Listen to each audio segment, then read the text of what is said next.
Well, welcome everybody. We're glad to see you coming out tonight and joining us. We're excited to be talking with you tonight about living well with ADHD at all ages and stages of life. A couple of little housekeeping announcements before I introduce our first guest speakers. If there are restrooms out to the left of the door once you get out the door here, so feel free to utilize those when needed. There is plenty of food, so if you are hungry after and want a second round, nobody here will judge you. We'll all be envious of you maybe. And then we are, when we do our presentation, toward the end of the presentation, we're going to be doing a demonstration of neurofeedback. And in order to do that, we need a brain to hook up to.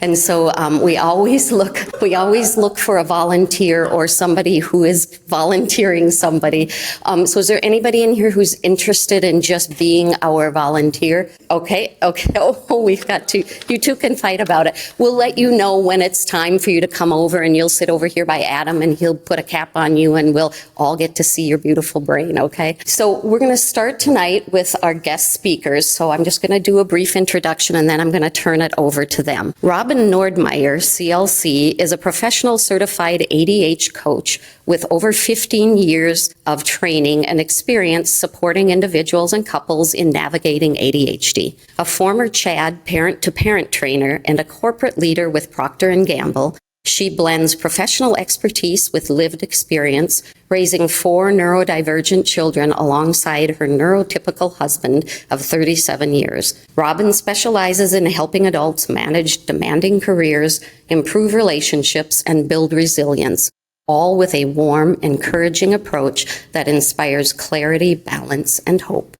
Her mission is simple: to help people with ADHD stop struggling in silence and start living with more clarity, balance, and hope for both the present and the future. Alicia Kohls has had a lifetime journey with ADHD and understands firsthand that the many challenges it brings.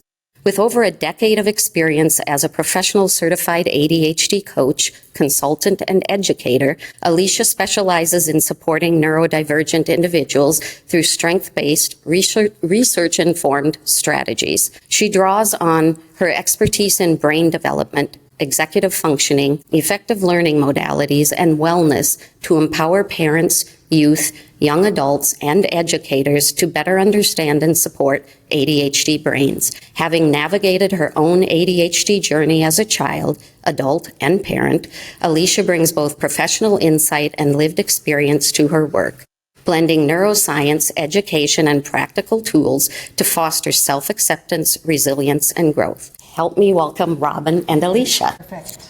Welcome, and thank you for the lovely introduction. Thank you so much. It's a pleasure to be here this evening. It's a pleasure to have all of you in the room on a Tuesday evening. Thank you for coming and being part of this talk. Just real quick, how many people in the room are a family member who's supporting someone with ADHD? Can we see? Awesome.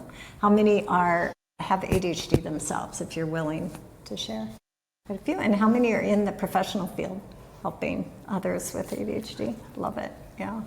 Thank you. Well, this is Living Well with ADHD, all ages and stages. I'm Robin Nordmeyer. Thank you for the lovely introduction. My journey started many years ago when my first daughter was diagnosed, then followed by my oldest son being diagnosed, and embarking on this journey as a parent of children with ADHD. And as that parent, wanting to do everything I could to really understand their experience, to help them through this. And there wasn't a whole lot out there at that time. So it was really a challenging struggle. And they ended up being on medication. One day, a pivotal point for me is when my daughter, who was on medication, turned and looked at me and said, "You know, Mom, without this pill, I'm nothing. I can't do anything." And it broke my heart, just broke my heart. And it's not that medication was not effective, but what I knew is it was a very powerful tool, but it wasn't the whole story. It really wasn't the whole story. And I needed to really dive in to find the way forward for our kids. Fast forward, I got involved with CHAD, as was mentioned, became a parent-to-parent trainer, really loved learning everything I learned and helping other parents learn the same, and found it made a big deal. And then fast forward again, left my corporate career to become a full-time life coach and then ADHD coach. 16 years later, here I am today, waking up every morning very passionate about the difference coaching makes, along with all the other multimodal approaches for managing ADHD. Welcome. I'm Alicia Kohls. I also have a journey of having ADHD myself and navigating that through life. So I was the child that had really big emotions.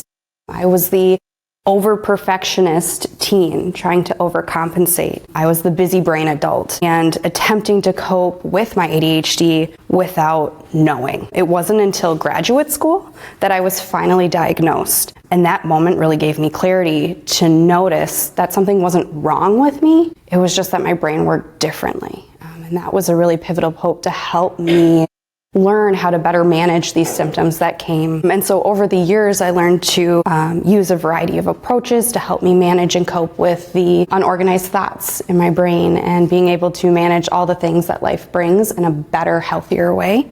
And so with that personal journey and combined with my work supporting neurodivergent children and coaching educators, as my background starts as being a teacher, and navigating through that, finding this love of coaching, and then realizing that there's ADHD coaching where I can really further support these kids that have ADHD, these parents and these families, as well as young adults. That's what led me to my career in ADHD coaching. So I specialize in helping others really understand and work with their unique brain wiring and not working against them. And so with that, I especially work with parents of young children, youth, and young adults. So this evening, our learning objectives are to recognize ADHD across the different life stages. So it was once believed we grew out of ADHD, but what happens is it gets manifest differently as we age from the young child all the way through even senior adults, right? To learn the fundamentals about executive function, which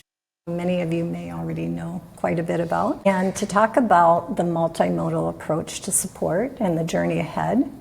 And we're also going to talk about ADHD coaching and what it is that Alicia and I do, so you can get a sense of how ADHD coaching is unique in respect to everything that's available in a multimodal approach to the care of individuals with ADHD and how it can make a difference as part of a client's support team. We want you to leave with a message of hope and a reframe for success. If you're here feeling like this is so overwhelming or this is something that is just going to be very difficult throughout your life, that's not the case. That's not the story. There is a wonderful way to move forward here. If you have questions, and there will be time for Q&A, so if you have particular questions about coaching, we encourage you to write them down and save them, and Alicia and I would be glad to answer anything that comes up, whether it's specific to being someone with ADHD, taking care of someone with ADHD, or what ADHD coaching is more about. So this really is this you? I'm sorry. So one thing I really want people to know is that ADHD is a neurobiological condition. So that's where your brain has unique brain wiring. So I want to emphasize that this is not a character flaw, although a lot of hurtful assumptions can be played out with the stigma of having ADHD. Some painful ones are lazy, flighty, stupid, not caring enough, or you just need to try harder. But really, having ADHD really makes it a lot harder to access the thinking skills needed to organize your thoughts, to get started on a task, to be able to break big tasks into smaller steps, manage emotions, and so much more. And so most people with ADHD actually have to work so much harder to access these skills than people with ADHD. And when a person with ADHD is supported well and they're able to learn how to work with their brain, it can really help people with ADHD soar and really utilize their brilliance and unique creativity. So ADHD looks different at every age. but it's always real, and everyone has their unique presentation of ADHD. And signs of ADHD can show up as early as 3 to 4 years old, and some of us may know may not even be recognized until later in life. So some of the ways it may show up may be the young child who couldn't sit still or has a hard time managing really big emotions, leading to frustrated meltdowns. It could be the child or teen who has incomplete assignments or completes the assignments but forgets to turn them in. It could be the college student who's overwhelmed by independence and doesn't even know where to start. It could be the parent who has their own ADHD-related challenges, resulting in difficulty in being consistent, managing power struggles with their children, staying on top of all the tasks that life brings, which can play out in navigating home life, career, relationship, and parenting. It could be the couple who struggles with communication, emotional regulation, and balancing the dynamics of their relationship. The adult who's struggling in the workplace or has difficulty keeping a job, or the opposite, one who has risen to the top as an entrepreneur, a CEO, or executive, but has reached a tipping point that can wreak havoc in the career. This can be also adults who are diagnosed later in life who need to find a better grasp on how to navigate this new diagnosis for the first time. It can be the retiree or senior who needs to rebuild a new structure to optimize their new life experience with all these transitions. So one thing we want you to know and understand is that this shifts from one stage to the next, and knowing this can help us support growth, not just the symptoms. So the way moving forward is really unique for each individual and can be very different. ADHD coaching, like everybody too, is not a one-size-fits-all approach. It takes all of this into account, like the pieces of the puzzle where the coach and the client partner together on this journey. So the ADHD diagnosis requires a formal, comprehensive evaluation. It's not just a quick quiz that you can take online. It involves clinical interviews, history gathering, and often neuropsychological testing. Many traits are context dependent and can be masked or misinterpreted. We don't diagnose as ADHD coaches, but we do often review the assessments to help support our clients' goals. Understanding this full picture really helps moves us from labels to meaning support and how to reach those goals that they're wanting to meet. So when it's all in the family, I don't know if any of you relate to the story I'm going to tell, but I can relate to what all of this really looks like in a family setting. So I grew up in a family of 4. It was my mom, my dad, my brother, and myself. 3 out of the 4 of us had undiagnosed ADHD living in a household, which meant our house was full of misplaced shoes, lost homework, and a lot of, wait, where did I put that? Where did you put that? And so whenever my parents asked, who did this? Or where did you put that? My brother and I's response was always, not me. I didn't do it. It was not me. In retrospect, most of the time we weren't trying to dodge responsibility. We really couldn't remember, one, who did it, and if we moved it, and where it went, due to working memory challenges that were unknown. And so this happened so often that my mom actually decided to name the culprit. So she created a little imaginary elf called Not Me, who was apparently responsible for every missing object and this mysterious mess. So it became this piece of, well, who did that? Oh, I guess Not Me did it. He's running around, putting things everywhere else. And honestly, he was one of the busiest members in our household. So that's a great example of how there is quite a hereditary component to ADHD. And so if one person has ADHD in the family, you probably don't have to look too far within that family dynamic or the extended family, somewhere along the line to see someone else with similar traits, or someone else who's also been diagnosed. But one thing here that we really want to point out is that helping someone with ADHD goes beyond the individual with ADHD. For example, Alicia works a lot with parents and families, and it's so important when you're coaching a child with ADHD that you're also working with the parent to really understand what's going on, that understanding and awareness that's huge for navigating it effectively in your life, and how to best support the child in the coaching process in between sessions and such, right? And You can get into situations where coaching is great, and then if it's not reinforced in that family dynamic, then the coaching isn't as effective. So very important to bring them along. I coach a lot of couples with ADHD, and I've coached a lot of adults with ADHD where it has had an impact on their relationship as well as other areas in their life. And what I really find is it takes two. I've done a lot of research in this area. It takes two for dynamic that's going on to really move forward and overcome some of the challenges related to that relationship. It's also important that educators are coming along in the journey and that there's a lot more communication along that multimodal approach to supporting someone with ADHD. So we're going to move on to the ADHD iceberg. How many know of this one? Is this familiar to anyone? So Chris Ziegler-Dendy, many decades ago, was someone who had a child with ADHD. And she has pioneered the metaphor, and you can actually get this on the internet, the ADHD iceberg, and download her poster by typing in her name in ADHD iceberg, and you can get your own copy of this. I didn't bring one for each of you.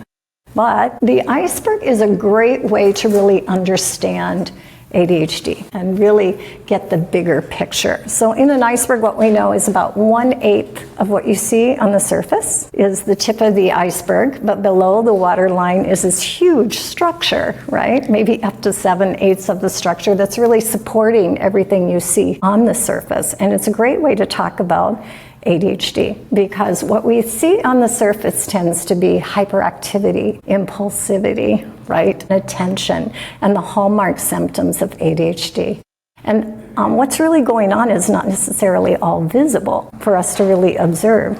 And so what do you think happens when we're just seeing those symptoms on the surface? What happens? Anybody want to take a stab at that? No? Well, you know, there's a little bit of truth to that because you're suffering in the symptoms. And what happens, what we know, is that our character gets sabotaged when we're just paying attention to what we see on the surface, right? And so a lot of times messages around, you just need to try harder.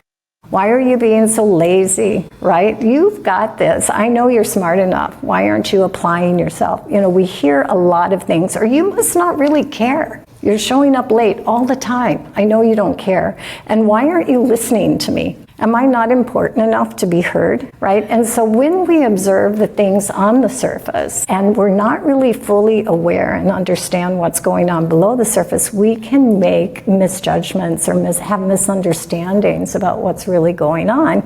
And that's very harmful to someone. That just really makes them play small, feel stuck, and have a hard time breaking through and being who they are authentically to be successful in their life. But when you look below the surface, and what Chris Ziegler-Dendy points out is there's a lot more going on that we can't always easily observe.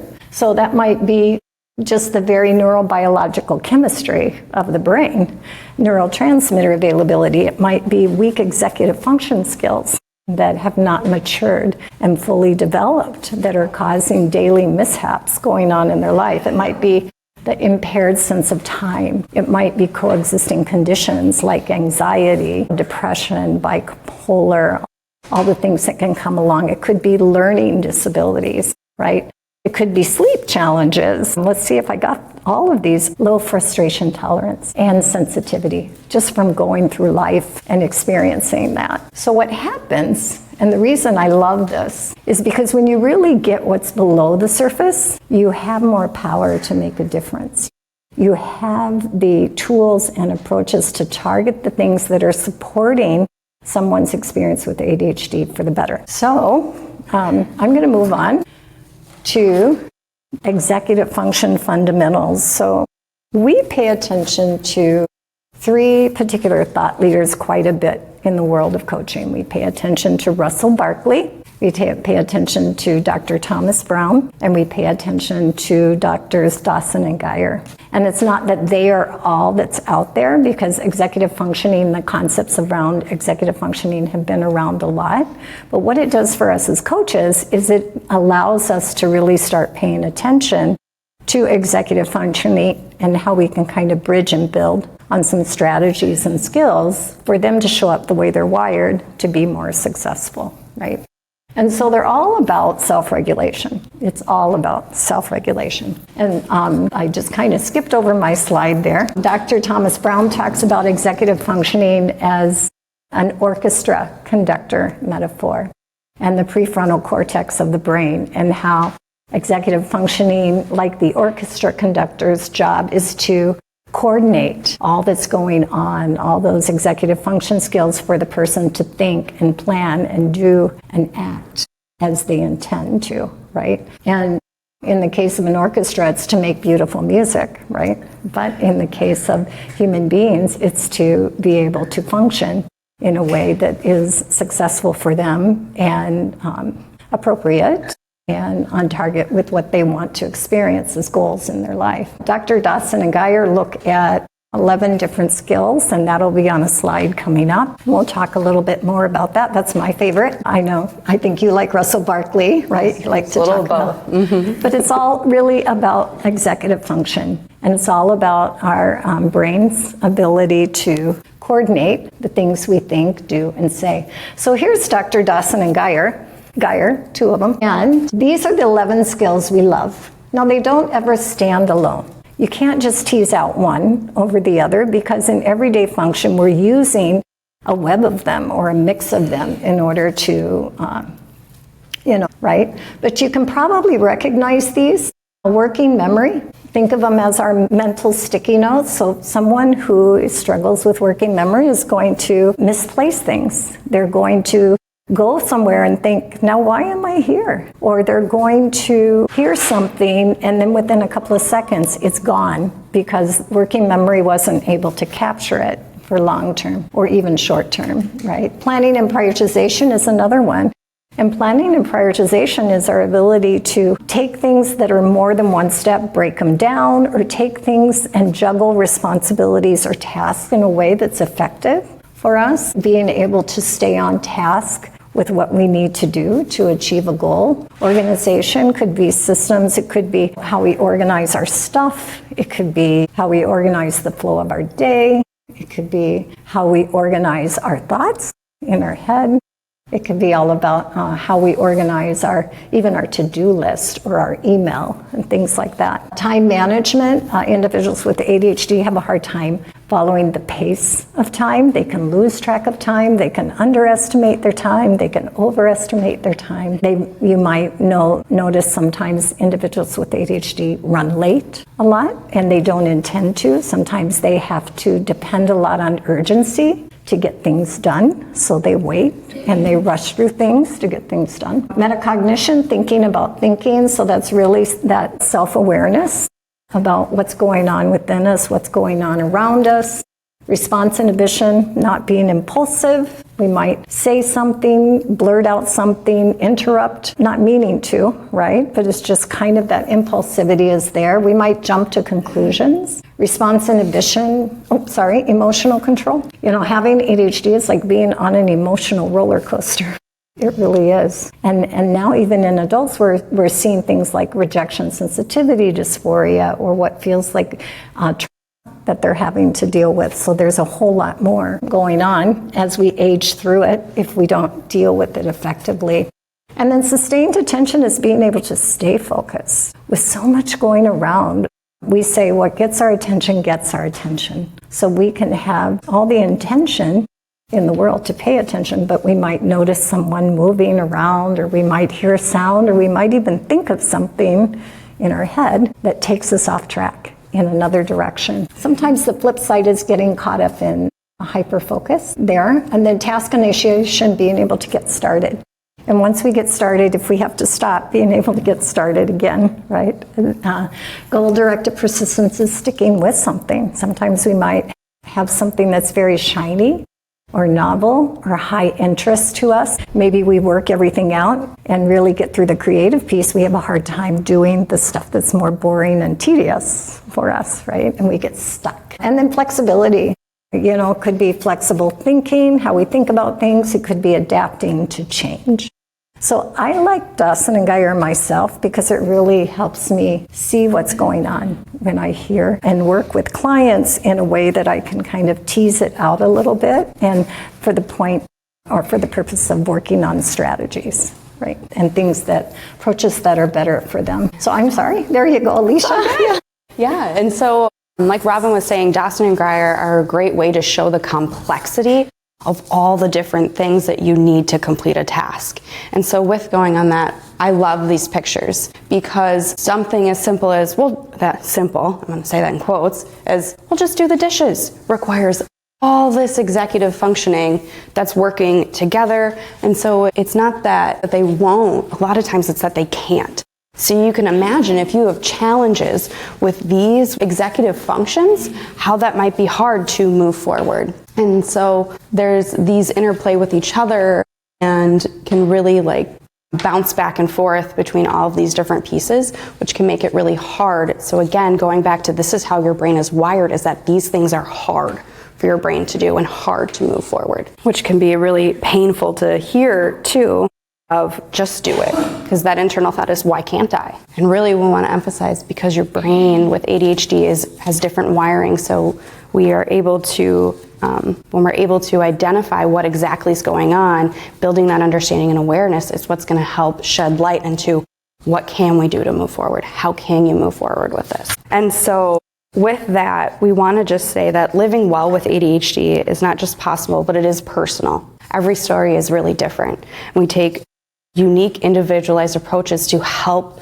people with ADHD brains to build systems that work with their brain. And so this journey can include support, it can include self-discovery, and really self-compassion. There's no one-size-fits-all approach, but there are a lot of proven tools and approaches that can be really beneficial to working with these executive function challenges. And so ADHD isn't something you fix. It is something you learn how to live with. Every journey looks different at every age, every stage, and that's okay. There are times in your life where you feel like you're managing it and it's coping, and something happens and different executive functions are really hard, or different ones pop up, or more of them than there have been before. And so, but with every stage brings new opportunities of growth, connection, and contribution. And so there can be times where there's more seasons. So maybe there's more emotional intensities, or I thought we just figured this out. And then something happens and you're shifting executive demands, and so there's more challenges or there's more barriers that come up. So this kind of ebbs and flows, but the more you can understand your brain, the more it can to figure out what to do and how to work with these pieces to move forward. And so coaching can really help build that clarity along with resilience and acceptance of, this is hard for my brain. How can I move forward? And so I'm going to leave that to Robin to show you the next steps. Yeah, so multimodal support, we've thrown that around a little bit, and definitely coming at ADHD and all that can come along with it, it's really important to have a really good support team. You know, I think about my oldest son.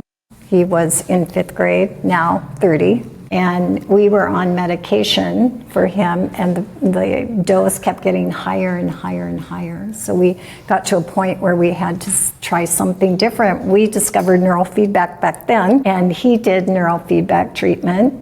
And I'm a big believer, he was able to get off meds for 2 years, completely off meds. And he could have stayed off meds if he wanted to go back and do the neurofeedback. I'm 100% certain on that. But he was a hockey goalie, you know, so he was traveling all the time and busy in his life. So he kind of put that off. But it's really wonderful to have something like neurofeedback as part of your support program. And then there is the, how do I, maybe it's therapy they're getting, maybe they are still on some medication, maybe they need to work with an occupational therapist, right? There's all kinds of different professionals who really contribute to supporting ADHD, and finding the right mix for you makes a big difference. What we've found with ADHD coaching is it really allows us to take a lot of what others are working on with their ADHD and help them create the goals they want, and to have the support, accountability, and partnering in order to start applying new strategies, working on different skills that make a difference in their life. We see a lot of clients who say, we've tried everything, nothing sticks, right? But then when they try coaching, it makes a big difference. And I'm not here just to sell the idea of coaching. I'm just trying to really weigh in on the fact that coming at ADHD from multiple approaches is a very, very important strategy. Okay. Is this me too? I got it. Okay. So what is ADHD coaching? Well, I think I've kind of given a sense of it, and I'm gonna just go ahead and move on to the next slide for the essence of time. The World Health Organization says that ADHD coaching is a specialized form of life coaching where the coach is trained in ADHD. There is psychoeducation involved. There's psychosocial methodologies involved. It really helps the client learn about themselves, their diagnosis, and how it affects them and their function day to day. ADHD coaching is very solution focused. It's very strength-based. So we're not broken. We're leaning into what our real strengths are. We're leaning into those traits that they have that have felt problematic and learning how to use them in a way that helps them, not necessarily hinder them, right? We're looking for strategies the way their brain thinks in order to find ways to be successful in school, in work, in life, in relationships, in managing a household day to day. So it's very collaborative. So we follow the client's agenda. We follow the client's goal. We help them identify actions that will lead to their goal if they need help with that. And we support them in the journey of going after that. I like to say the tagline at the center is to encourage, empower, to enlighten. Actually, I got them mixed up. Encourage, enlighten, empower, right? It's late, but I got it. Yeah. Good. So this is just it's in your slides, but this is what we do. Standing in awareness, self-discovery, leaning into strengths, figuring out the ways they're wired to win, building on life and executive function skills, exploring authentic approaches, one size does not fit all, helping them with goals and actions, and sometimes mindset. This is our crew. There are 12 of us at the center. We work with all ages, stages, individuals. All of us kind of specialize in different areas, all aspects of life, and that's you. So one thing that we want to, again, highlight that having ADHD is not a limitation, but a different way that your brain works. And so by, again, understanding how ADHD really impacts what you do and why you do it, it can really help us learn how to live with ADHD. And coaching really opens that up. Like Robin said, it's more of how do you move forward? Or I'm stuck, how do I get unstuck? And so unlocking that. So with navigating that, one is an example of how I worked with parents. And when I first worked with the family, they were feeling really stuck with having struggles with routines and homework and transitions and following through with pieces. And so coaching with the parents helped them understand how he processed time and emotions differently, and with that clarity and practice individualized strategies, it helped them move forward and to be able to help his parents help him manage taking ownership of his tasks and asking for help with when he needed and managing his emotions with better independence. And the parents felt more confident with communication improving as well with the strategy of moving forward. So I think we're wrapping up. And so if things came up and you have questions, please take a note of them. We will be here for questions afterwards. If you are interested in exploring the center's website, you'll find we have an awesome blog that once a week we send out amazing articles that are very helpful for someone with ADHD, and you can schedule a complimentary session with any of our coaches to explore coaching and explore what might feel right for next steps in that avenue. Thank you. I think we'll jump in, but again, if you want to go ahead and get something to eat, drink, whatever, you can feel free to move around as we chat. So thank you to our coaches for the presentation. This is a nice mix where we've got experts talking about ADHD from the behavioral level, and then we're really going to talk about it from the level of neurons. So for us, from our perspective, not that obviously we take in behavior, we can see behavior, we hear about it, but our main focus, what we bring, is that we take a look at what's happening at the level of the neuron, what's happening in the brain, and making changes there that can percolate up to behavior. So it's a great combination of kind of a top-down, bottom-up approach. So this is a slide we always show. This just talks about kind of who our mentors are. There's a lot of different kinds of neurofeedback, right? When somebody says neurofeedback, it's like saying pill, right? There's a lot of different kinds of pills that you can take. They're not the same. And one kind of pill maybe doesn't at all treat what you have. Same thing for neurofeedback. Many, many different kinds. So you want to know what kind of neurofeedback, what kind of equipment, what kind of software, what kind of training, because that makes all the difference to what you can anticipate in terms of outcomes. So we always like to kind of show our lineage, and that says something about how we practice. So one of the questions we always get, is there research on this? Absolutely. There are decades of research. There are tens of thousands of people who have dedicated their careers to it. There's a lot of research. Here's just a little bit of breakdown. If you wanted to look into some of the categories, you can see how much research there is in each area.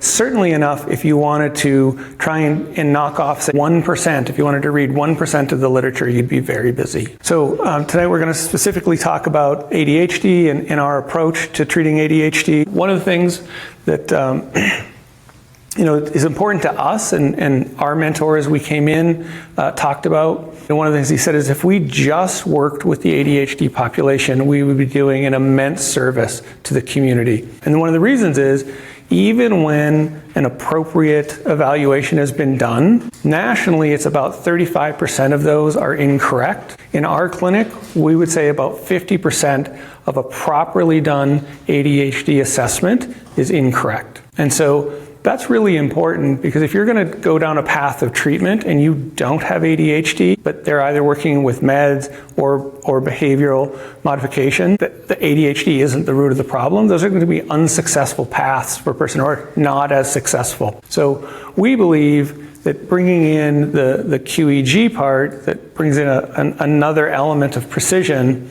helps get us a little bit more dialed into what's going on in that brain. And we're going to take a look at some examples of these tonight. We're going to show you some of the classic biomarkers and then some of the things that aren't biomarkers.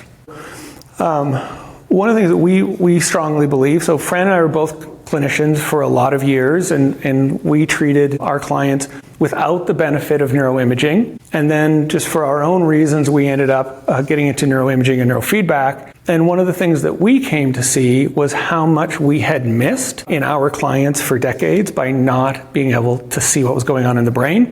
And so I like to use the example of you would not likely stay with your cardiologist if you went in for a heart checkup and your cardiologist asked you some questions, talked about your family history, and said, you're probably doing fine, and sent you on your way, right?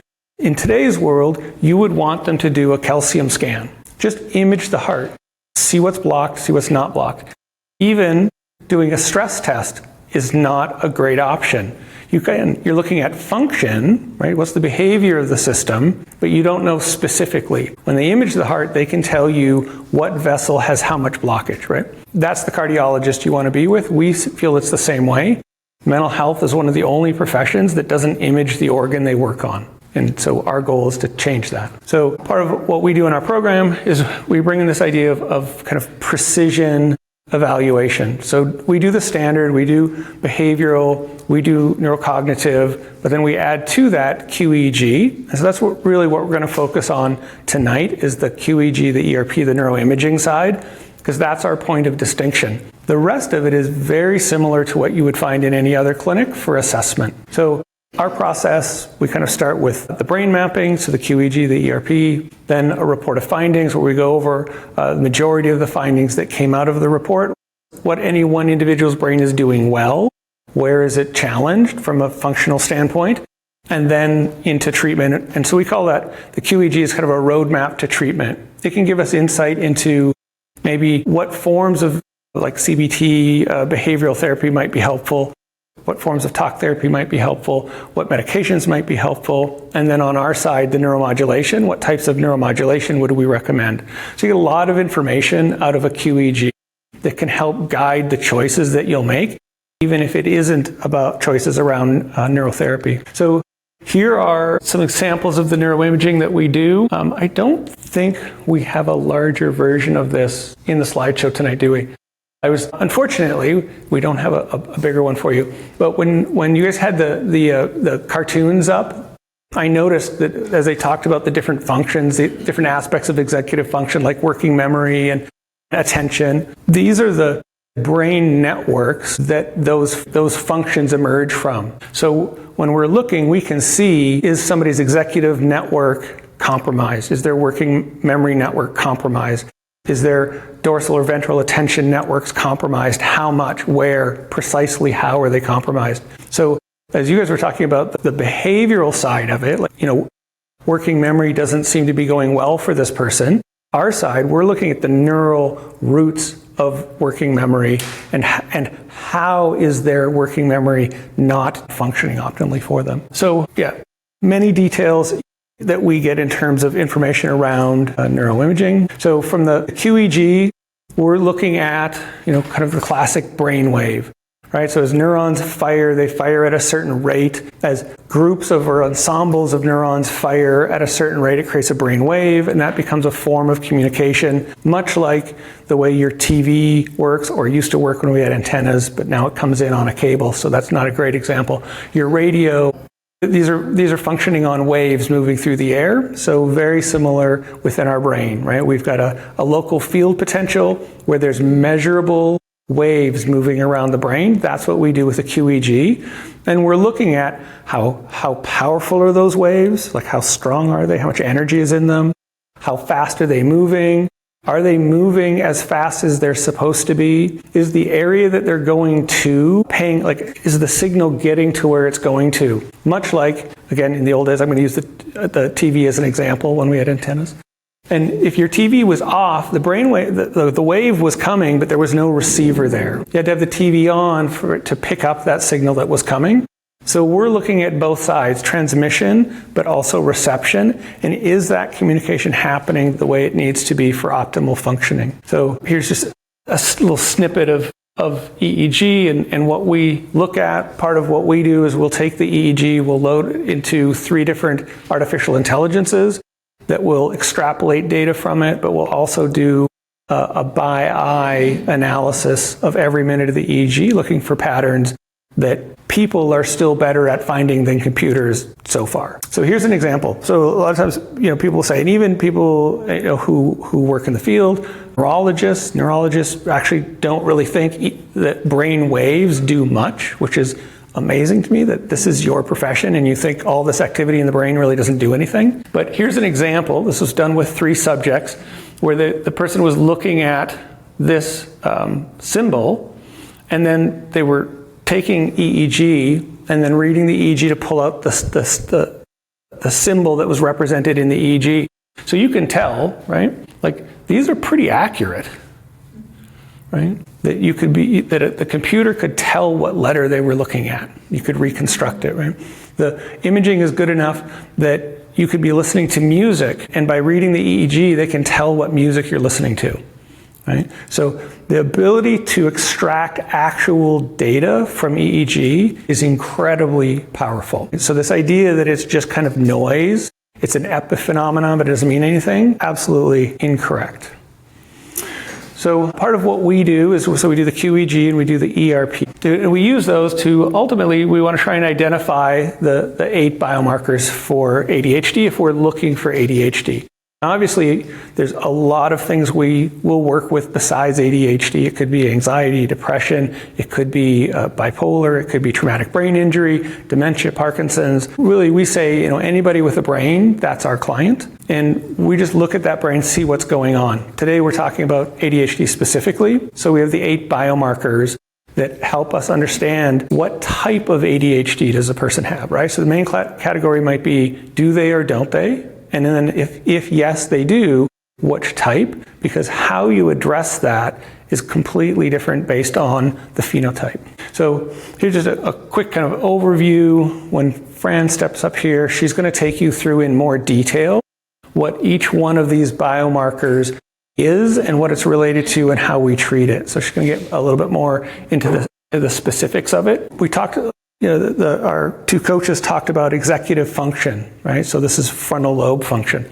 So Classic here with the mu rhythm is what's called frontal lobe disengagement. So somebody with a mu rhythm, when the brain is mewing, that's what we say, when the brain is mewing, what happens is it powers down the frontal lobe. So it could look like, and even an assessment could be, that somebody has diminished frontal lobe function. Question is why? Those frontal lobes might actually be completely healthy, doing everything they're supposed to, but they keep getting this signal from a different part of the brain to power down. So in that case, we don't really want to do anything with the frontal lobes. Even medicating the frontal lobes, trying to do exercises for the frontal lobes isn't going to help, because it's in a different part of the brain that just happens to have a control over what's happening in the frontal lobes. So here's a piece that I wanted to talk about. So this was, you guys had mentioned ADHD in the family, so this is a family. These folks turned out, they had all, so mom and 3 daughters, had all had a diagnosis of ADHD. When they came in and we did their cues, not that they didn't have some signs that I could see, we could fit those in, but that was not the big player for them. So what you see, like these really large spikes here, you can tell that they're much bigger, right, than the background activity. 10, 20, 30 times larger. So we would call that epileptiform activity. So that we don't get to say the word epilepsy. Only a neurologist can say the word epilepsy, right? In our profession, all you can say is epileptiform activity. And that's what all of them had, was just very large, massive epileptiform activity. Their work in psychotherapy, they're being on and off multiple medications, they're going through rounds and rounds of trying to address ADHD, set up in schools, special ed, all of that did essentially nothing for them, because they have this. They have basically a non-tonic seizure. And so what would happen for them, talk about working memory, is every time their brain would throw off this big burst of theta, it was like their working memory was just wiped clean. So then they'd have to reconstruct everything that they were doing quickly and try and keep going, and then boom, it would get wiped clean again. What they really needed to do was be treated for epileptiform activity, but as collectively, individually and as a family, they all said, no, we don't want that, we don't like that. So they have continued on, their years past their time with us now, and they've continued down the path of trying therapy, trying medications, trying strategies, and none of it working, right? And just a household of kind of chaos and dysfunction. But this was, for us, as an example of that 50% that comes in with a properly assessed ADHD who doesn't. The number one thing we see is epileptiform activity, right? So you have a brain that is having, it could be something like absence seizures, right? They're very small, but very disruptive, and are not going to respond to any of those treatments. So here's just another version of it, where you kind of just see more of that activity. This is telling us that their primary activity should be here at 10 hertz alpha, and their primary activity is down here at 5 hertz in theta. So again, this is not a brain that is doing what brains are supposed to be doing, and therefore we would not expect it to function that way in the world, right? Because it just, at its base, it's not doing what brains are supposed to do. So this is just a little summary of kind of what we do. Fran, again, is going to talk a little bit in more detail. So we do the QEEG, the neuroimaging. You're going to see an example of that here tonight. We do in-clinic neurofeedback, so operant conditioning. We do neurostimulation, transcranial electrical stimulation, or transcranial what's called photobiomodulation, or light into the brain. We do at-home neuromodulation, at home also photobiomodulation. So we have a program in clinic, at home. It's a great support to do both. In clinic, where we can be very precise, and at home where it's general, but the nice thing is at home you can get it every day, and then in the clinic it's just a couple times a week. Okay, Fran. Okay, so I'm going to spend some time talking with you about those EEG profiles that Guy was mentioning, and really kind of looking, I'm not going to, bore you with all of the detail about what we see in terms of the specific brainwave activity, but to give you a general overview of how each profile can impact, and then more specifically how what we do can really increase the brain's capacity or optimize it in ways to kind of address whatever that dysregulation is that's going on. So this first one is something called a frontal beta spindle. So the beta is a fast brain wave, and this is a spindling of beta wave that happens regularly in the frontal lobe. This is most often associated with hypervigilance and with rumination. And so you can imagine, as you think about ADHD, that idea of kind of the brain that is ruminating, that kind of gets stuck and can't get off the thought to move to the next thing that has to happen or be paid attention to, that sort of thing. Or the hypervigilance, which has them kind of vigilant in the world, right? And so they're looking here, here, here, here, here, here. That's what the brain is busy doing. And so the way that we can address this with neurotherapy is several ways. We can do what is called surface neurofeedback, which is where you just kind of train a couple of different sites. More often in our clinic, we do 19-channel neurofeedback, which allows us to train particular networks that might be dysregulated. So with frontal beta spindles, oftentimes the salience network plays a role. It gets in that kind of dysregulation, as well as the default mode network. And so those two, the salience network is every time you see somebody who has ADHD types of symptoms, almost always the salience network is going to be dysregulated. It's the network that allows, it kind of mediates between internal attention and external attention. And so in any given moment, what's the salient piece of information or the salient stimuli for me to be paying attention to? Is it the stuff that's going on internally? Is it the stuff that's happening here?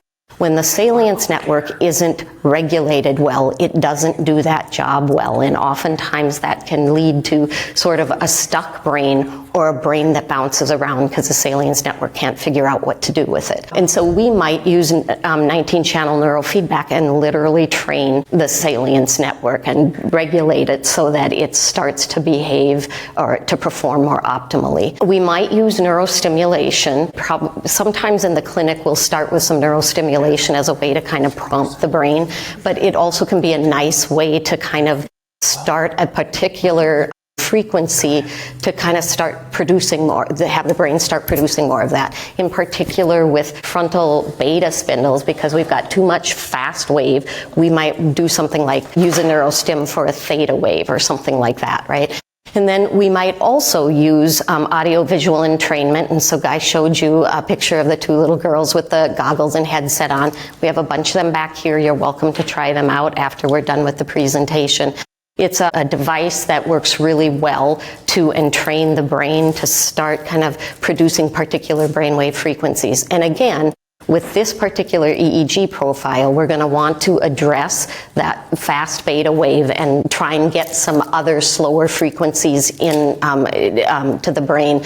And so maybe an alpha protocol, we might do an SMR, that's a sensory motor rhythm, or maybe a low beta frequency. The bottom line here is the one I really want you guys to focus on, because when we do neurofeedback, this is what happens. When we do audio-visual entrainment, when we do neurostimulation, this is the possibilities.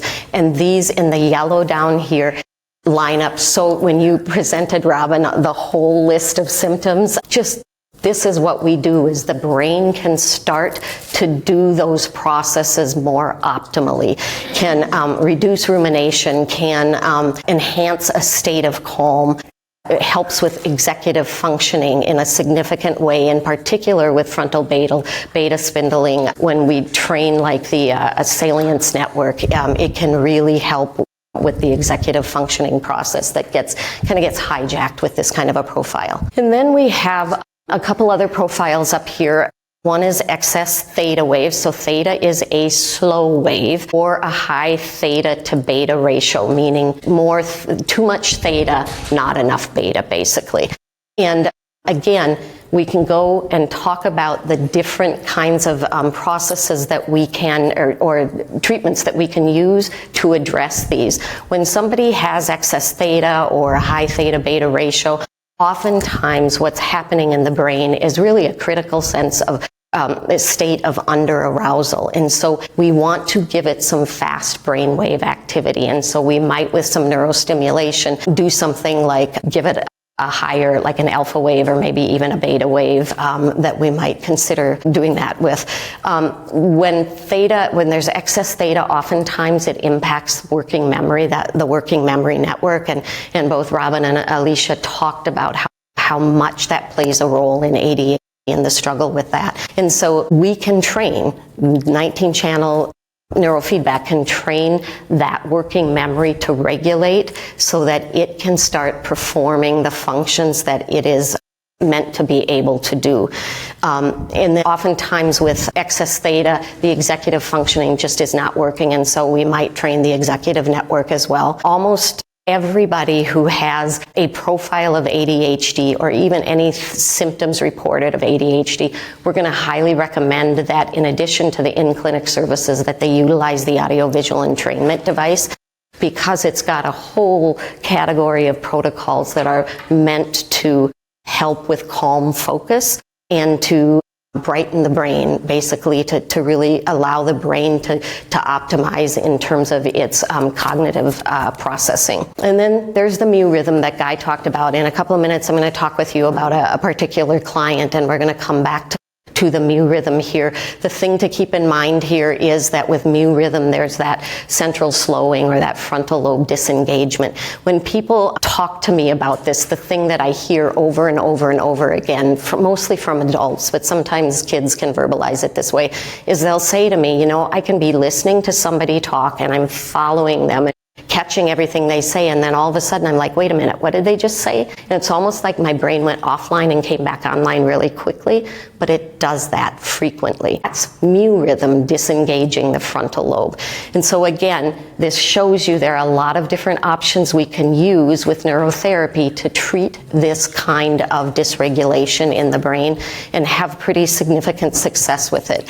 And when we do, we see people who are better able to hold sustained attention. Oftentimes it can improve social cognition as well, which is a thing that can happen with dysregulated mu wave. The kind of calm focus, reduced impulsivity is significant with when we use neurofeedback or audiovisual entrainment to address this particular frequency or dysregulation. Then there's excess delta. Delta is really slow brainwave. It's the brainwave that most of us hope to have when we've got our heads on the pillow, right? And if you don't, check out the audiovisual entrainment. It's a great tool for that. Excess delta is going to be really deep cortical sluggishness. So this is going to look like kind of on the outside, like sluggish thought processes, kind of just slow to, like the brain is slow to pick up on things.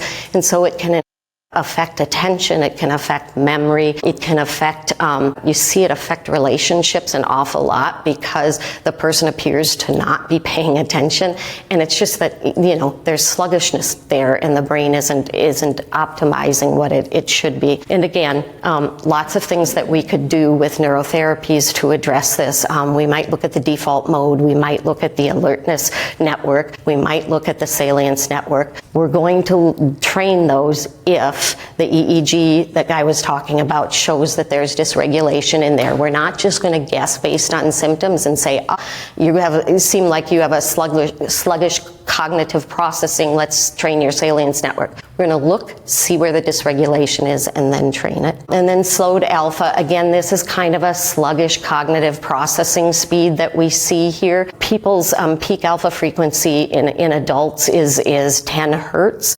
And so when that is slow, it has this tendency to kind of create this sluggishness. It also can sometimes create a sense of hypervigilance in some individuals. And so again, maybe we're going to look at, if somebody's got a slow peak alpha frequency, we're likely going to look at doing some neurostimulation that can really start to optimize the amount of alpha that they are producing in the brain. And so the neurostimulation will help to kind of jumpstart that process. And again, you can see in the yellow all of the benefits that can come from that. Improved memory, problem solving, decision making, all of those executive function processes that were mentioned. The other really significant executive function piece is emotion regulation. And so when the executive functioning is not working properly because of brain dysregulation, oftentimes you see people that just have difficulty regulating emotion. So we see this a lot in kids when they come in, right? And it's been an issue and they're having trouble in school because of it, that sort of thing. I think a lot of times by the time an adult who has had ADHD for a while but has been living with it, by the time they get in, they've either kind of, the brain has learned how to compensate and kind of mask that a bit, or they've just learned how to kind of mask it on their own, and so they kind of live with it internally and struggle with it without a lot of people knowing. And then there's excess frontal alpha that can happen. So when that happens, oftentimes it's like there's no cognitive braking. And so this oftentimes, again, can have an impact on executive functioning, working memory. It can impact the way vigilance, like the attention somebody has in the world. And so, again, we could choose a modality or a combination of modalities for neurotherapy to address these and have the positive impacts that you see on the screen, the alertness, the active concentration, being able to have a faster processing speed, which is going to allow all of those cognitive processes to just work much smoother. It really is all about kind of optimizing the brain so that all of the skills that like Robin and Alicia were talking about that they do as coaches can be successful, right? Because the brain is optimized in a way that will allow the person to be much better able to have success in applying the skills. It's rare that somebody, I'm guessing for you guys, it's rare that somebody comes to you who hasn't been trying really hard to make it work and just cannot do it. And oftentimes that's because there's this dysregulation that is getting in the way of them being able to engage in the skills that they're trying to develop. So this example, Alex is a 10-year-old boy who came to us. He was diagnosed as ADHD. He's twice gifted, tested as twice gifted, had significant focus issues and emotion regulation issues, and they were impacting both his school life and his home life, right? He would have big emotional outbursts because he couldn't control his emotions when he got upset because he couldn't get the work done that he knew he had capacity to do, but just couldn't seem to get his schoolwork done, get his projects done, that sort of thing. So when we did the QEEG, one of the primary findings, certainly not the only one, but one of them was that he had a mu rhythm. So you can see that right here. This classic, they refer to it as owl eyes, right? That he had showing up in his is in the 11 to 13 hertz range, which is a commonplace range for mu rhythm to show up. And so a lot of what was happening for Alex was he was having this frontal lobe disengagement that was making it difficult for him to pretty much engage in any of the activities that he really wanted to do and feel successful in them. So here's what we did with Alex. We started with 5 neurostimulation sessions. We did an alpha protocol.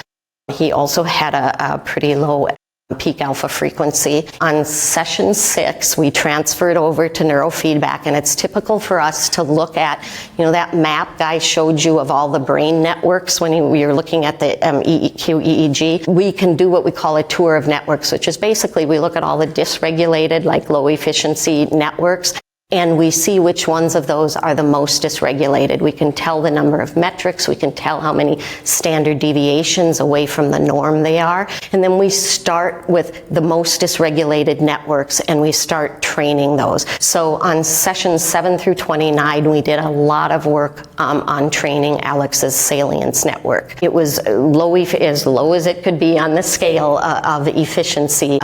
So we spent a lot of time training that, and then we did sessions 30 through 40, training the default mode network, which also showed as low efficiency. You saw when I was showing you the EEG profiles that those networks show up, right, as kind of common with ADHD. So on the right, what you see is just a brief list of the improvements that Alex's mom reported, but Alex did as well, which is phenomenal when you have a 10-year-old kid who, 40 sessions into treatment is saying, I see all of this improvement, I feel better, I'm happier, that sort of thing. So it improved his sleep. He had had some issues with sleep, and so it improved his sleep, increased independent task initiation, which was one of the things on your list, right? And follow through. Enhanced his self-regulation. So he went from having those big emotional outbursts to being able to manage his emotions and actually talk about managing his emotions before he actually engaged in managing his emotions. He was engaging more in conversation with family. This was huge. Alex's dysregulation, the sweetest kid in the world, just like you can't not fall in love with him when you talk with him. But his dysregulation was having a pretty significant impact on the family because he would get so upset about his failures in school, and then it would just be nothing but emotional outburst when he was at home. And because he couldn't regulate it, that made it more challenging. Enjoying time with family and friends, transitions were much better between doing things. So this is that piece about flexibility that you were talking about, Robin, too. That idea of being able to transition from one thing to another smoothly without it completely throwing you off base or getting you completely emotionally dysregulated. He has reportedly has more patience with his younger brother, which had also been a significant issue here. And so when Mom kind of wrote to us about the changes that they had been seeing, probably the thing that stood out for us the most was that one of the things she said is that while all of these things they noticed, right, the improvement here, what was really standing out for them was that they were no longer getting reports from school. It was like silence from school, like what happened, right? And that's because he was able to do what he needed to do in school. He did this big project with PowerPoint and all of this and did it all on his own, really successful. But for the parents, that lack of communication from the school was seen as just like that was the winning piece here, right? Really kind of solidified what they had been seeing. Okay, so we are going to transition now into actually looking at how neurofeedback works. So we're going to do a demonstration. So what is your first name? Amy has volunteered to be our little guinea pig here. In a moment, Adam's going to show up on the screen. I think we'll start by seeing Amy's brain. We'll look at the EEG and we'll talk a little bit about kind of that. And then we'll have her engage in a little bit of neurofeedback so you can get a sense of what happens with that. So when people Guy talked about neurofeedback and that it is an operant conditioning approach. And so once Amy starts doing neurofeedback, you're going to see that happening, that we're actually training her brain through a process of operant conditioning to behave differently. And what behave differently means in brain terms is to have it or start building different neural circuitry that's going to be more optimal in terms of its functioning.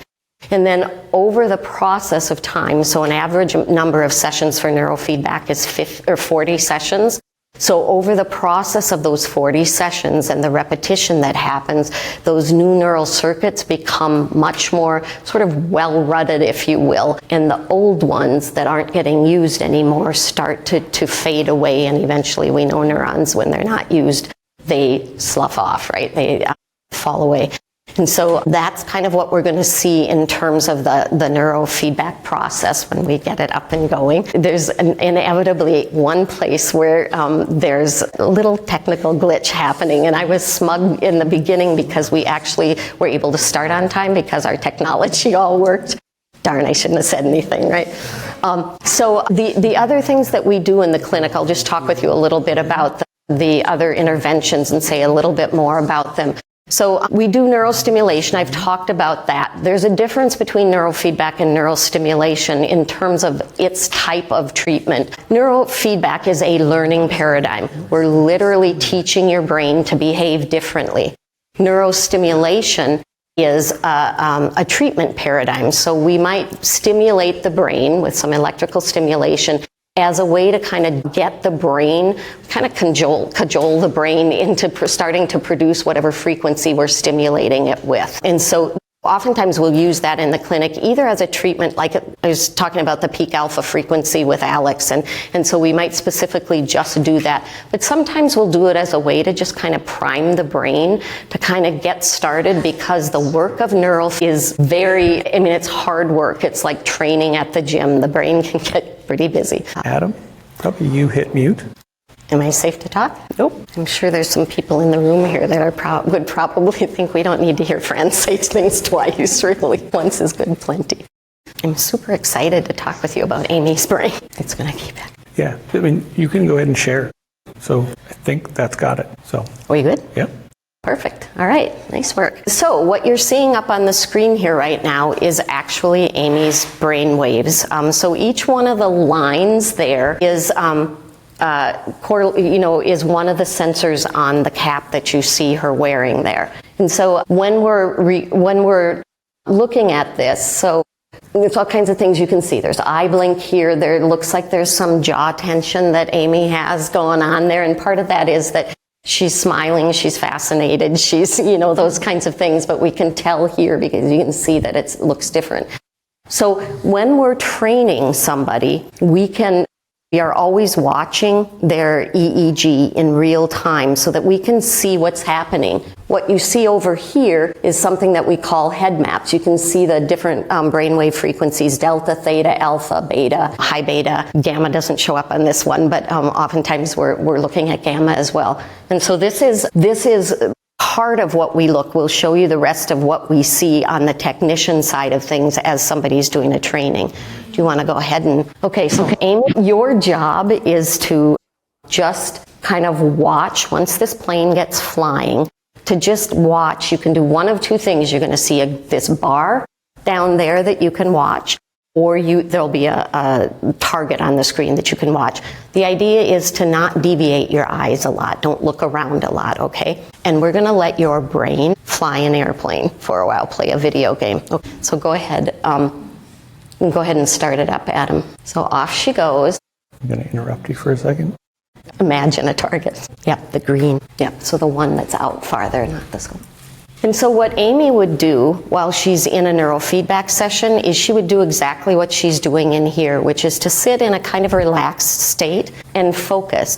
It's almost like we always tell our clients, like, you are your brain's best friend, and your brain's playing a video game, so hang out with your brain and cheer it on. And so as she's doing this, what's actually happening is we're reading her EEG. That's what the cap here is for. It's getting fed into a database of kind of neuro-optimal brains. And whenever the database notices her brain behaving a little bit like the database, like the optimal brain, it's going to reward the brain. And the reward is it's going to tell the computer program to have the flying object go through the target. When it goes through the target, it flips over, so there's a visual stimulus, and it makes a swishing sound, so there's an auditory stimulus, and when that happens, that stimuli is rewarding for the brain. So we're not talking about training Amy's mind, because Amy might not find flipping planes really particularly enjoyable, but her brain likes stimuli. Brains like stimuli, and so when they get it, they're more likely to do it again. That's the operant conditioning piece. And so she would sit there for 40 minutes doing this kind of training. Meanwhile, Adam, as a technician, is busy watching her EEG, watching the head maps, watching the information here. So there are several things. Adam, can you pull this one up just a little bit more? Thank you. And then will you move it so we can see metrics switch the tab? Yeah, thank you. So what you can see here is, I don't know what network we're training, salience. Perfect. And what we can see here is it's showing 566 individual metrics of dysregulation in the salience network. It's a lot of metrics to be dysregulated. And then this is showing us information about Brodmann areas that are part of the network that is dysregulated. This is kind of the frequencies that are in this dysregulation. And then you want to flip it back, Adam. Thank you. And then here you can see this red line, that's the training threshold. So Adam has set the training at a level that is supposed to be like allow Amy to be successful, to get some rewards, but not 100% rewards, because brain does not learn if it never gets challenged, right? And so he's got this set at 4 standard deviations above the norm. These are the 566 metrics that we saw on the other tab. And this is what he's training. And so as we go through the training, the idea is that the brain starts to regulate at 4 standard deviations, and then at some point Adam's going to bump it down maybe to 3.75 or something like that. And then the brain's going to have to work harder again, and it's not going to be as successful at first, but it's going to learn through this process how to stay more regulated. And then the goal is that we just kind of keep working to regulate that particular network as Amy sits and watches the plane fly through the hoop. This, I would suggest looking at the bar. I'm more of a bar fan. Looking at the bars. Over here, these head maps can tell us which frequencies might have some particular dysregulation happening as we're training.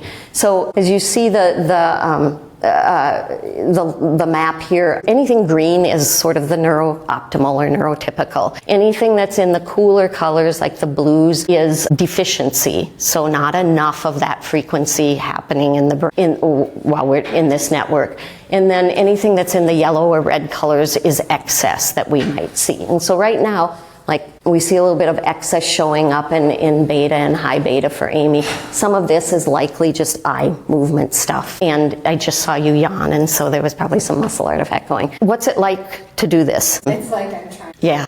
Yeah.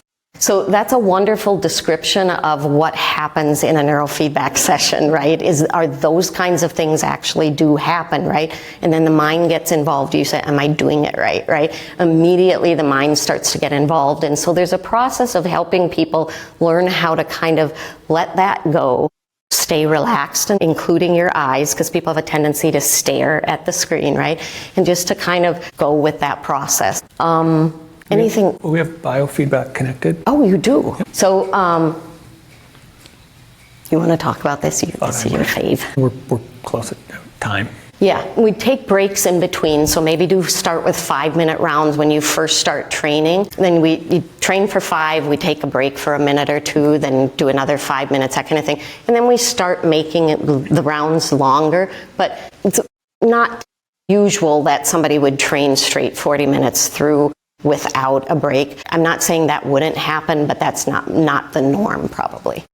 Okay, so biofeedback or biometrics, if they're not training on it, we're just collecting biometrics. So these are sensors she has on her hands, a respiration belt, so that we're picking up heart rate, blood volume, pulse, so how much blood is moving through the arteries, peripheral temperature, and then the breathing pace. So like we say, we're looking at the central nervous system or the brain, right, with the cap, with the EEG, and we're looking at the autonomic nervous system with the biometrics. And so we're kind of looking at what's the body doing, what's the brain doing, and of course those two systems are intimately related. So it's entirely possible that a person could have dysregulation that's showing up in their brain that is really coming from dysregulation in the body. So we would want to train what's happening in the body, train the autonomic nervous system so that helps to regulate what's happening in the brain or remove some information that is ultimately dysregulating to the brain, right? So we're taking away a source of dysregulation. So right now it looks like kind of you're breathing in around 14 breaths per minute. So I just wondering if you go ahead and breathe a little bit slower. So see if you can hit a pace that brings that maybe down more like to about a 6 breaths per minute. So like a 5-second inhale and a 5-second exhale. And then as that happens, we might see some of these metrics here start to change. But often when we're doing training, we're doing neurofeedback training, we have somebody connected to this, so we're monitoring what's happening in their autonomic nervous system.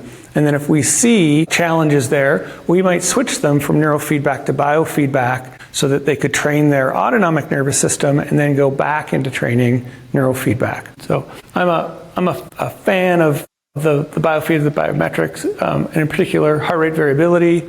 Heart rate variability is our best predictor of all-cause mortality. So it's basically like how well your autonomic nervous system is functioning is a predictor of your health. So how do you do in terms of health over the long haul? The higher your heart rate variability, the better your health. The lower your heart rate variability, the poorer your health is. So it's an important metric overall. So even when people come through, they could be coming through related to ADHD or a traumatic brain injury or anxiety. We're going to be looking at that metric and having that as a core understanding that it potentially serves what they're in for, but it also serves them as a person over the course of their lifetime. So important information that comes from here. So I would pause there. So we can now open up for questions. So if you have questions for any of the four of us, this is a great time. Newbridge, sure. Yep. Oh yeah, 19 channels been around for a long time. No, I mean they're separate devices, separate software, separate everything. Just a decision that we made as a clinic when we started was we didn't want to specialize in 1 channel or 2 channel or 4 channel or 10 channel or 19 channel. We didn't want to specialize in surface EEG or Loretta. We wanted to be able to do all of it. So we bought all the equipment and all the software and did all the training. That's the difference and why we have so many options. So in general, as a profession, we hold it as its permanence. When you do neurofeedback, it's a learning paradigm. So it's just like learning any skill. Once it's wired in, right? The example I like to use is driving. You took driving lessons once, and hopefully you're a better driver now than you were then. And you're better because you just do it all the time. So same thing, when we introduce a new optimized circuit to the brain will just choose to use that circuit because it gets it better results in the world, right? And so it'll just choose to use that and keep wiring it in and wiring it in and wiring it in. And while it's wiring in that new circuit, it'll be pruning the old one over time. So we really make the base assumption that if a person goes through a full course of neurotherapy, where they end at the end, that's permanent. Yeah, we do work with a lot of people kind of on the spectrum of autism, right? So a lot of people who have mild, like would have been Asperger's, some diagnosed, some not, but obvious, and it's obvious to them as well. And then we've also worked with people that are really on the severe end, and so what we do with them is very different than what we might do with neurofeedback here.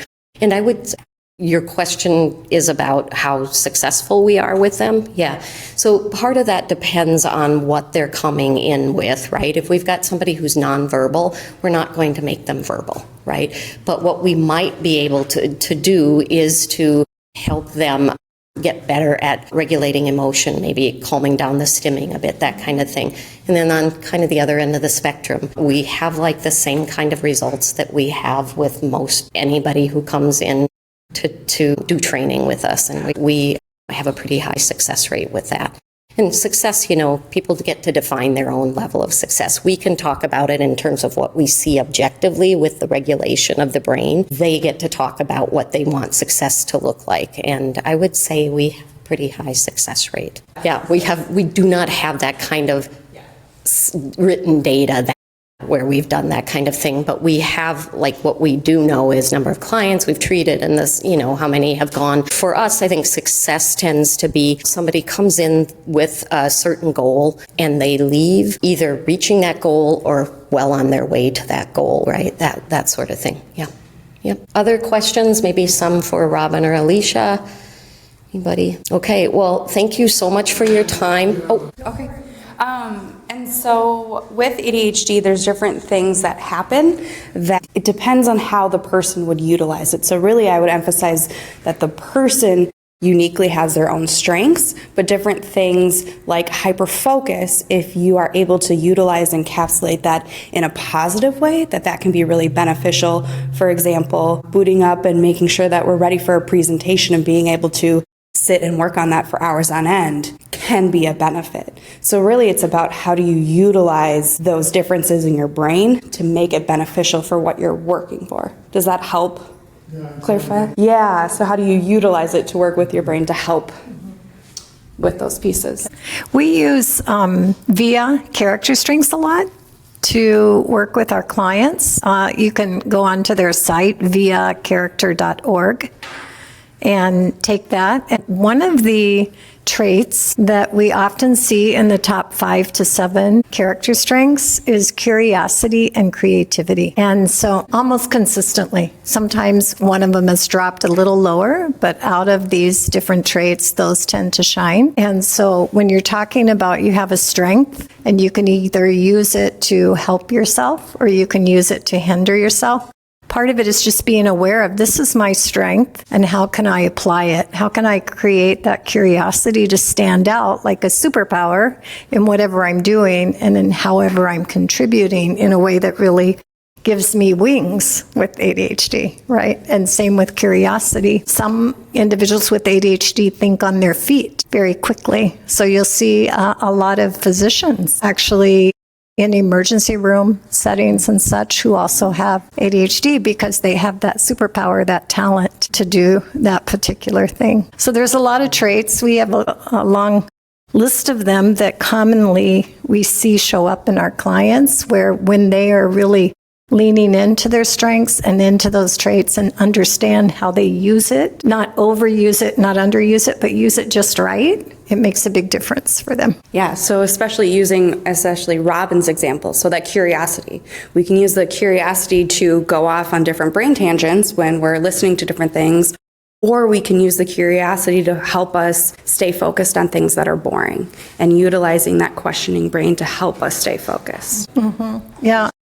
There's a high percentage of us very, very good in the area of ideation. They can make connections so fast about what people are thinking about that others can't even, they can't come up with, right? And so that's a real gift for them too. Big picture thinking, out of the box thinking. Individuals with ADHD often have a lot of perseverance because they get knocked down and they have to get back up again, right, in their life. And so you see some of them are very determined and very perseverant. There's a lot of wonderful traits with ADHD. Mm-hmm. Great question. So the question was about dopamine, just for the folks who are listening online. So yes, we could take a network perspective. So when we get that image up on the screen that kind of showed all the common networks, one of them is the reward network. And reward network is going to be skewed towards dopamine and how it flows in the brain and what is considered a reward. And so there's rewiring that can be done within the reward network, which includes dopamine as a central part of it, but it isn't just limited to that. So that's one piece. But then also we can dial in to, we don't have to stay at a network level, we can dial into some very specific regions, and then we could be able to work with the dopamine system in that way as well. And then that's neurofeedback. We also have neurostimulation. And neurostimulation allows us another way of addressing the brain. So it isn't from a learning paradigm, operant conditioning. It's a little bit more just kind of pushing the brain around and getting it to do what we want. And so that's another way that we can address that. We don't really think so much in terms of dopamine, right? Because that's a neurotransmitter. We don't see neurotransmitters, but we can look at wiring and we could see how are the reward centers connected with, say, the frontal lobe or with the anterior posterior cingulate, which is self-regulation. And so we get a map of the pathways that are being most used. That's what we would change, is the pathways. How do we have those pathways run in a neuro-optimal way instead of a suboptimal way? It could be that, or it would be more like, this is how the reward system is working, like here it is, but it isn't wired up the way we'd want. So one of my favorite examples, light switch over there, you turn it on and the lights come on. But it could be rewired so you could turn it on and the outlet over there turned off, right? Like the switch is wired just to the wrong thing for not what you want. That's what we see. And we go like, oh, what we want to do is take the wires from that switch and run it to the lights. So when you turn it on, the lights come on. And we don't want the switch wired backwards so that when you flip it up, the lights go off, because that's just confusing for people. So that's what we're dealing with. Okay? Looks like wonderful. So thank you all for coming. Thank you for your patience. Please grab a snack on the way out, take a cashew or a sandwich, something. Otherwise, Adam has to eat it all, so he appreciates your help.